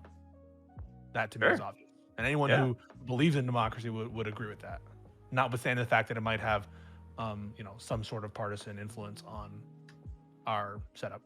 Yeah, I'd agree with that for sure. Fuck. I was gonna say something to respond. You were saying, Doobie, could you repeat your question? So this is like giving me what's the word? Deja vu. Right? To when Trump came in, he had the trifecta. He could get anything he wanted done, and then he got to the table and couldn't pass shit. He had to fight the Republicans at every step of the way to do anything, right? And every policy he came forward with ended up neutered. If it got passed, very few of them did get passed. It reminded me of what happened to Obama with Obamacare. Came forward with this really bold program, and they had a compromise, and at the end of the day, none of the compromises they made matter because the Republicans didn't vote on it anyway. So it just seems like this is what happens, right? When these people get into power, they have the ability to make real change, and then they stall and they stop and it falls apart. So why do you guys think this keeps happening? I agree. Well, because of our system, because of how it's set up, because of institutions in place, because of the incentives that they all have. But I actually you remind me of something else that I wanted to comment on, and it's like, okay, that happened the way you laid it out, Doobie, right? But then what happened in 2020, right? Like an incredible amount of turnout for these people, right? Like more votes, and so like the thought is now a lot of Democrats are panicking. To be clear, more votes for Trump, right? That's what you're saying. Yeah, more versus Trump. Yeah. Democrats are panicking about 2024, and that how can we win, right? Like if this is what we can expect, right? And if we lose the Congress, it's going to get worse, right? Like now we have a ghost of a chance, right? And then we'll have no chance. We'll have no chance of actually getting anything done. It'll just be executive orders, right? It'll be another Obama presidency. But if that's the case, right? But are the American people just so used to gridlock that it doesn't actually matter, that in the end, at least when you're coming on the presidential level, right, that we're just going to vote for our sides, right, and it's just going to be a turnout game, and none of that actually matters. As long as there's a big enough threat, more people will come out, right, to oppose the other side. So it doesn't actually matter in any way, again, on the presidential level. Ty? I'll actually tag what Doobie says. I don't think the system necessarily is broken, although there's some things I do have some problems with, and I'm actually in favor of reforming the EC. But overall, is that we're in a transitory phase. If you actually look at most of American history, is that it's largely not single party rule, but it's largely one party is the majority ruling party, and they have 65% of the votership. What we've seen for the last 20 years is actually hyper competitive elections where it literally goes down to the wire in multiple states and multiple regions. That's really kind of out of the norm. And one of the big things that I'm just going to say overall is that we're in the transition of the 6-party system to the 7th. And because we're not there yet, where the new Republican Party and the new Democratic Party haven't lined out to what they're going to be, is that we're going to keep seeing these 51-49 margins across the board to where, you get enough of your dudes in that you technically control the House, the Senate, and whatever, but you can't get enough passed because the coalition isn't big enough. What we're probably going to see sooner or later is that you're going to see another FDR or Ronald Reagan come along. It basically, our generation's form of that. It's going to be like the super uniter. Whether it's the Democrats or the Republicans, they're going to have somebody who is super charismatic that literally pulls 65% of the voting population under their aegis, and they're going to have a super majority in everything that they do, and they're going to sweep the entire election. Now, Sorry, Tiberius. Yeah, sure. Anyway, do I know who that's going to be? Hell no. But that's actually normally what happens in American history, writ large. I totally disagree with Tiberius's assessment that this is just because of different, this hyper political difference in our country. No doubt that that's there, but I really do think that the reason we have these close margins is because there's just this super large minority veto in every aspect of our democracy. In the presidential election, it's the Electoral College. In the Senate, it's this distribution of 2 senators per state. And in the House of Representatives, it's this absolutely atrocious gerrymandering system where a state like Wisconsin, which is relatively equal, can have, by far outsized influence in Republicans in terms of federal representation, and for that instance, state representation. And so that kind of gamesmanship, using our democratic institutions against themselves, and really having these outdated representation systems, I think that's the reason, by and large, we have the kind of gridlock we do, is because the minority has an outsized veto power. Vector? Yeah. Right, so Tiberius won't go as far as to say the system is broken. I will. It's fucking busted, right? Every single Democratic competition in this country basically comes down to, like you said, a charisma-based popularity contest. And the exit polling clearly indicates to us that the average voter actually has no idea, like, the intricacies of the policies that their candidate is supporting or not supporting, right? So how do we fix this? My solution, like I said, I hate to say it, like it literally would be probably Chinese-style democracy, where people elect their local representatives. So this gets people back involved in local politics, which has a bigger effect on their day-to-day lives than anything at the federal level anyway. Those people vote up to the county level. Those people elect people at the state level. Those people then vote for the federal representatives from there. Now you'd have to rip out the Constitution and basically restructure the way that everything works in this country in order to do that. But if you actually want an effective democracy where people still have a say in who their representatives are, but they're not devolving into this popularity contest, and you have actual experts deciding who gets to sit at the federal level because it's literally their job to educate themselves about this, that's how you fucking do it. And you would say China has an effective democracy? No, I would say that China has like issues with bureaucracy and the fact that they've kind of enshrined a one-party system effectively. That I would not like to replicate. However, the way that they do democracy is probably more effective than the way that we've been doing it here. Oh man, that's gonna be a Yikes. fight. That's another Yeah. zone. I was about to say, democracy is not known for being effective. Zone anti. It's not a feature. Because we're probably not going to be able to pass the kind of amendment necessary to do that kind of a thing. What we could do, and this is something that's been proposed, and some states are using it for primaries, and I think that's a great entry point, is ranked choice voting. And I think one of the nice things about ranked choice voting, see, the problem that we have in this two-party system is it basically becomes cast your safest vote, right? So you end up being like, oh crap, I can't let the other party win, so I'm just going to vote for the other big party that is most closely aligned with me, and it makes everybody cast the safest vote. But if you could get a broader range of people out there, you're going to get to see more ideas, and people will are able to say, okay, well, I would like to see this person, but I think what I'm going to do is I'm going to cast my vote for this person, but then also have a vote for the safest person, right? And it allows more people, more dynamic people to enter the ring that have different ideas that maybe come from different parties, who can then kind of vary things up and allow, no matter what, will always boil down to two parties, but over time it'll shift and change the culture and the makeup of one of those two parties. So that's something that we can consider doing more, pushing more across the states. Ty, Doobie, and Yukos. So I'll tag Pisco first because I largely agree with you on like the structural issues that we have to deal with. Is that we might disagree on some of the, like the end structures of like, hey, what we're gonna do with like the electoral college or whatever.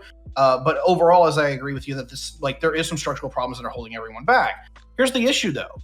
Right. Number one is that, would you agree it was designed to do that for the most part? And actually the counter specter, like anytime that we've actually gone away from that, such as what was it? The 15th Amendment, where we allow senators to be elected from the state populations. Like, every time we do this, it's largely basically a rebuttal of that. Huh? My bad. I think it was the 18th Amendment. I could be wrong about that though. But no, that's should have never let the women to vote, right? Oh shit. My bad. Oh my Fuck god. you. All right. So anyway, I forget what the 17th. right amendment. yeah, I'm yeah. sorry. So anyway, like number one, the problem is that no matter where we are at this point, is that we have to someone's got to build the super coalition, because you're not going to get any kind of substantial change, whether it is in just basic policy or constitutional amendments to actually overhaul the system anyway, without getting to that point. So somebody's got to build that narrative. Somebody's got to build that coalition. Somebody's actually got to dominate where this country's going to go. And at this point, I'm just kind of ready for it, whether it's a Democrat I think Doobie's the man for the job. Shut He's asking about it anyways. up, Connor. There are two embedded questions in what Tiberius just said. One is, wasn't this the way the system was intended? Well, there's a different policy rationales at issue at the founding of the country, which is that's a time when, there was a great amount of affinity towards your state. Your state was your country, and the allegiance was primarily to the plural United States of America.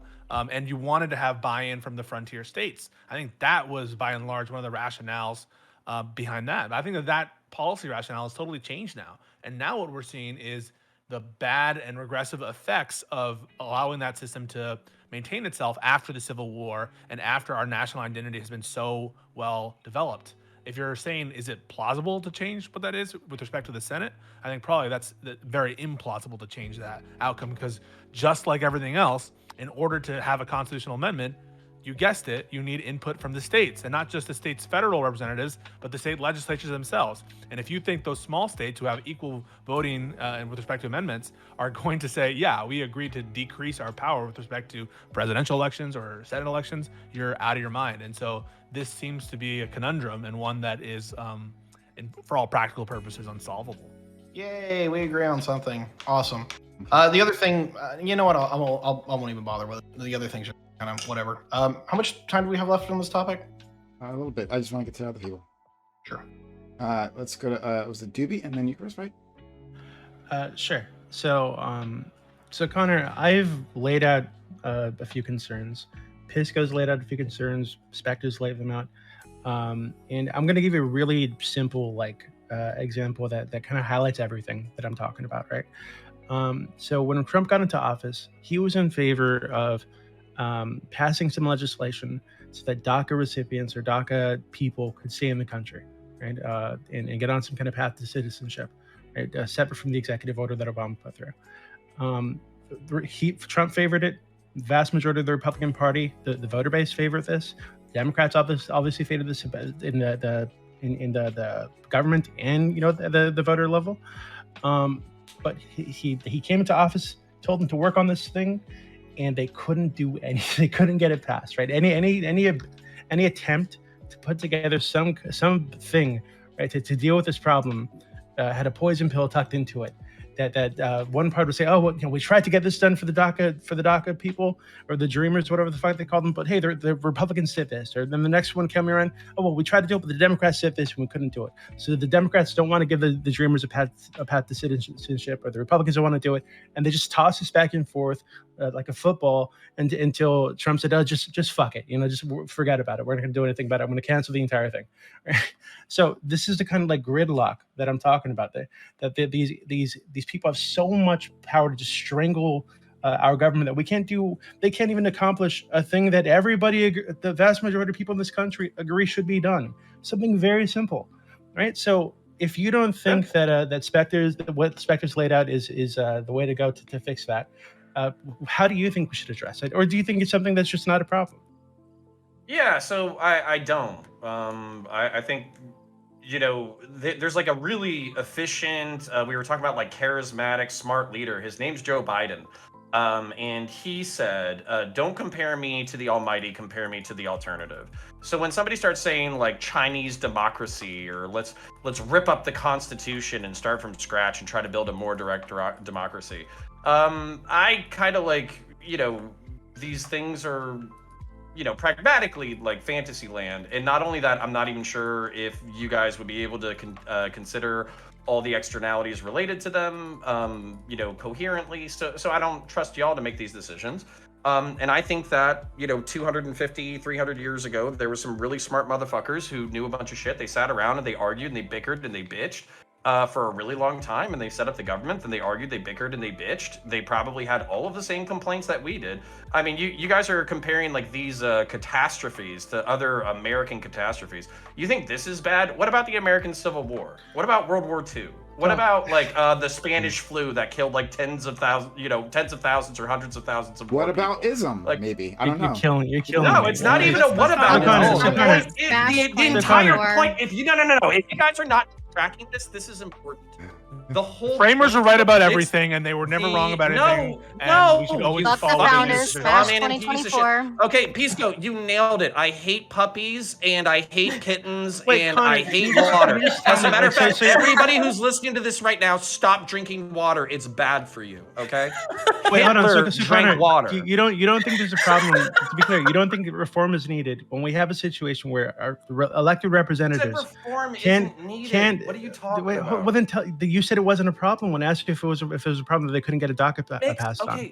Okay, mixed economy capitalism and representative democracy are messy and slow and shitty. You have to compare them to the alternative. Okay, because that's fine. If there's somebody who's taking a Monarchies dump are in the bad. corner, Okay. that's bad, but people smearing That's fine. shit on the walls is worse. But you Compare said it you're to not what's against reform. available. How would you reform the government so that if the vast majority of the population agrees with the thing and they want this passed, and that the majority of our representatives say they want this thing done, and the president says he wants this thing done, but it keeps fucking dying in production over and over and over again because people are tucking in poison pills because they wanted to use it. They want to use it as like a political wedge that they can use against their opponents. How do you reform the system to deal with that? Because earlier you said that's not a problem. Oh, I would use I would absolutely like leverage technology into this. I think that you could basically, you know how we build like all these like omnibus bills that nobody can read because they're fucking 10,000 pages long. Instead, I would just basically leverage technology in order to write like single. What does that mean? I mean, I'm explaining it. So basically, like how do you get people to consume, agree to, and sign off on vast amounts of information? I think there's probably inefficiencies in the way that we argue in Congress, where we literally have like 70 fucking geriatric fucks stand up in the middle of a fucking room and argue day after day after But day that wasn't after the day. I think problem you with could this. What do you mean? That wasn't the problem with this. People wanted they wanted Okay. legislation that would give You DACA think recipients that a like path to you think citizenship. getting 50 That would replace- geriatrics that to try would to fuck in a effect football every replace single day wasn't part of the problem for why you can't pass popular legislation? Oh, so is a reform that you're pushing an age limit in terms of like a Congress or the Senate? Oh, I mean, I would like a 20-year limit, but again, we're talking about. No, like, I mean an practicality. upper age limit. So if you're 7 years No. old, sorry, I you got think to Bernie down. Sanders is still sharp. But you're complaining about these geriatric fucks not reading things, right? So like, Yeah, okay, so- but if Bernie So Sanders there's has a actually sharp an idea, answer to hold on. Let me explain this because I swear to God, like, basically, it actually is pretty simple. Basically, there's an argumentation inefficiency. The way that we propose legislation is 10 dickheads meet in an office and they discuss a single piece of legislation and they get sign off in order for like 5 or 10 of them in order to agree with it so they can sponsor a bill. Then that bill is put in front of like whatever legislative body that they're in front of. And then that fucking bill is presented to the larger body to see if there's enough sign off within the party. And then that bill is thrown into a stack of bills that's competed with between everybody within the party for what takes legislative precedent. And there's nepotism determining nepotism and time determining which proposed bills actually get looked at. Okay, that's the way that it exists right now. And then on top of that, not only that, you have to make it through a bicameral legislation. You don't have to just make it through the House. You have to make it through the Senate. Okay, so I was about to explain that. So what you do instead is basically rather than having an omnibus bill and you have 10 assholes get together in order to do a proposal, you literally digitize the record and you have it go into a database. Within that database is a single line item legislation related to a different line item legislation. People can basically check off whether or not they fucking believe these concepts, whether or not they agree with this verbiage, that kind of thing. And then you basically refine it and you refine it and you refine it and you refine it. And then once you actually have popular consensus, you basically throw that into the fucking bill. That way you're not literally walking from office to office to office to office. You can't tell me that there aren't inefficiencies in the way that people build consensus in order to pass these bills. The way that you just proposed that just makes it sound like you want to get rid of committees, because that's how that process works. It goes from a committee. Once you get it out of committee, then it gets funneled and all of that. So. Well, I mean, the committees could start writing the legislation for proposals. They could be the ones who write the fucking sentences for review by the general. Connor, No, you, Chris. You guys are talking about like these massive overhauls that are never going to fucking happen, and I literally say use computers, and I see people getting migraines. What the fuck? Where was your migraine when people were like, "Hey, let's abolish the Constitution"? Well, you were like, "Yeah, but sure." the That issue, sounds the issue reasonable. isn't. That's not the problem that I have with what you said, right? They should use computers. I agree, but the issue with what I said is, so what stopped DACA wasn't their inability to read the legislation. It was people tucking in poison pills into this bill because they wanted to use it as a political football against their rivals. So it wasn't that they weren't reading it. It was that they were intentionally torpedoing the bill over and over again so that they can point to the Democrats or point to the Republicans and say, oh, we can't do it because the Republicans did this, the Democrats did this. Okay, why are they doing that? I'll just answer my own fucking question. It's useful because for getting them solving elected. immigration doesn't actually help these people. It doesn't help our representatives. It barely helps the fucking country. Leaving the fucking broken system where people can cross the border in order to do slave labor for This the was for fucking DACA United States. recipients. Subsidized. This was for people who but are guess here. what? That's tied to immigration. So if you're tying it to Trump immigration, then effectively Republicans just are wanted- going to want border controls. That's stupid. And Democrats don't want to concede Trump just that. wanted to give people that were in this country as and were being deported as a result of Obama's executive order to have legislation passed that would keep them here, right, and put them on a path to citizenship. Dude, that's that's it, and they couldn't even rich. do that. We're literally on a panel in which half the fucking people probably called him a goddamn Nazi for trying to implement border controls and a border I don't care wall. what they What called the him. fuck I are you care about the talking fact about? that he couldn't get this fucking done. That's what I care Why about. couldn't he get it done, Doobie? Can Because you the answer that part of the Republican Party question? torpedoed it just like the Democrat Party did, because Why they did the wanted to use Democrats it as a political wedge torpedo it, issue, like I Doobie? just Was it said. because he wanted to It do was a bunch a of football nefarious they shit could with the use border? to fuck over their opponent. He tied it to the border wall funding. He tied it to the Oh, border wall. fucking amazing! For the It took us record, 3 hold on, seconds not- to get there. You're Chris. Yeah, so God I damn. actually I think this relates to something that Zonia brought up earlier that I already wanted to talk about, which is I think one reason that Republicans torpedo these sorts of things, and as you mentioned, Democrats do too, is because this is not just a DACA thing. It's something that if you just break it down for people, they'll agree with. But it's tied to immigration. It's tied to immigration reform. It's amnesty and it's path to citizenship and it's all these things that don't really sell very well. So one of the problems that we have I agree, gerrymandering's a problem. I agree, all these other things are a problem. Something that I think ranked choice voting doesn't necessarily solve is just voter turnout. So like if you only have, especially in local elections, you only have like 5% of the population turning out. We've seen higher turnout during COVID, but like ranked choice voting, there's not a ton of evidence that it directly increases voter turnout. So if the same 5% to 30% of your district are the ones voting for you, and you know that DACA isn't going to sell with them, you have very little incentive to go with that. And this goes back to the question of like effective governance and policy making. The last serious effort at reforming or paths to citizenship was Reagan era stuff. Like literally millions of people got amnesty during the Reagan administration. But then between then and now, we have this thing that political scientists call like conflict extension and issue ownership, where immigration reform became a Democrat thing. And it just doesn't sell well with the people who actually vote for Republicans. So that gets in the way of effective policy making when Republicans are in power, even if most people want it. So the reason why there's so many things tacked into bills, though, is strictly for negotiations and stuff. So, like, not saying that anyone's wrong here and that it needs to be reformed, but that's why.